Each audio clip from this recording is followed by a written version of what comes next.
लगता था कि रतन टाटा पूरे जीवन भर, हमारे जीवन भर, आने वाले जीवन में हमेशा रहेंगे, क्योंकि कुछ लोग आप उनको हमेशा मिलते नहीं हैं, बट उनका एहसास देश के इंफ्रास्ट्रक्चर में नज़र आता है, देश के चैरिटी इंस्टीट्यूशन में नज़र आता है, देश के आबो हवा में नज़र आता है, अच्छाई में नज़र आता है। तो आज मैं कहूँगा कि देश ने अपना एक रत्न खो दिया है और उनका नाम था रतन टाटा। मेरी मुलाकात उनसे कुछ साल पहले लंदन में हुई थी। बकिंगम गेट में उनका एक ताज का होटल है, तो मुझे मिले थे और 5-7 मिनट तक बात करते रहे और फिर बोले कि आई लाइक योर कॉमेडीज़, आप I laugh when I see you sometimes, not very often but rarely I saw 1 or 2 comedies.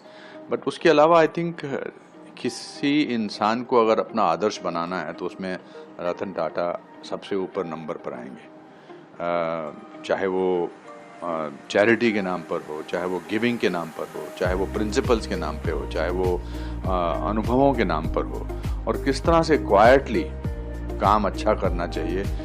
Industrialist तो नज़र ही नहीं आते थे। टाटा का इंडस्ट्रियलिस्ट होना ज़्यादा ध्यान में नहीं आता था, पर टाटा का गिवर, एक चैरिटेबल नेचर, वो हमेशा ध्यान में रहता था।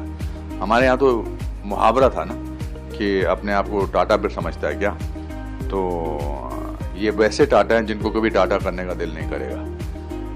बट उनकी लेगेसी अच्छाई की, गुडनेस की, चैरिटी की, प्रिंसिपल्स की, ऑथेंटिसिटी की, आई थिंक हमारे लिए एक प्रेरणात्मक स्रोत रहेगी। और उनका नाम हमेशा भारत में नहीं बल्कि पूरे विश्व में रोशन रहेगा, because he is a symbol of goodness, he is a symbol of efficiency, he is a symbol of principles.